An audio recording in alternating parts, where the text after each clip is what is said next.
Y ahora Pablo nos advierte en este texto de la severidad de Dios, también en los creyentes del nuevo pacto. Escuchen, creyentes del nuevo pacto, porque los atributos de Dios son eternos, no se le olvide eso. Los atributos de Dios son eternos, no cambian según la época, tampoco cambian según la persona que tenga al frente. Algunos teólogos liberales creen que Dios evolucionó del Antiguo Testamento al Nuevo Testamento. Creen que el Dios del Antiguo Testamento era un Dios severo y el Dios del Nuevo Testamento ya es un Dios bueno. Otros ven a un Dios severo para con el mundo y bueno para con la iglesia. No, no y no. Dios es bueno y severo para con todos por igual, porque es su naturaleza. El mundo puede experimentar la bondad de Dios si cree en Jesucristo, así como la iglesia puede experimentar la severidad de Dios si deja de creer en Cristo. Las dos cosas son perfectamente posibles y así lo advierte Pablo. Pablo en su epístola no quiere que los creyentes de Roma vayan a creer que porque son elegidos, entonces nada les va a pasar y pueden jugar con su fe, descuidarla y pecar, y que nada les va a suceder.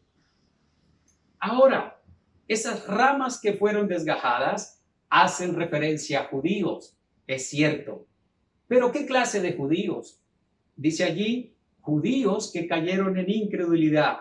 Creyeron por un tiempo, pero luego dejaron de creer. Y esto le puede suceder también a la iglesia, en lo que Pablo está mostrando allí.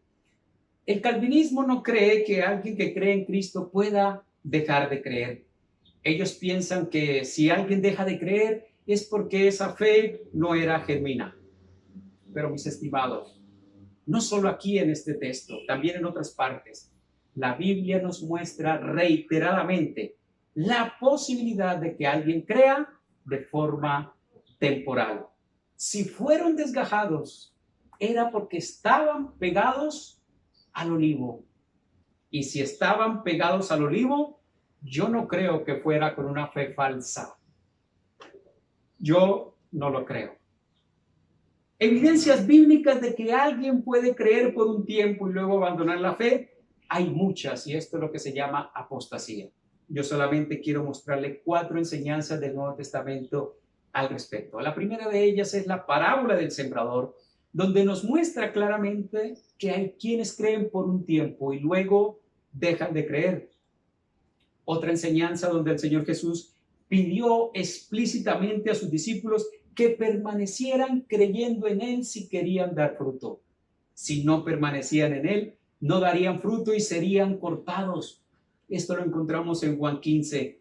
El Señor Jesús también exhortó a sus discípulos a no volver atrás. Esto significa que volver atrás de un discípulo es posible.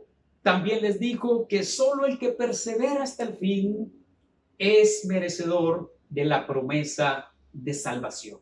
Y no merecedor por sus obras, sino porque permaneció en la fe. Todo esto nos demuestra una verdad indiscutible en la Biblia. No es el que empieza, sino el que termina. El que llega, quien entra al reino de Dios.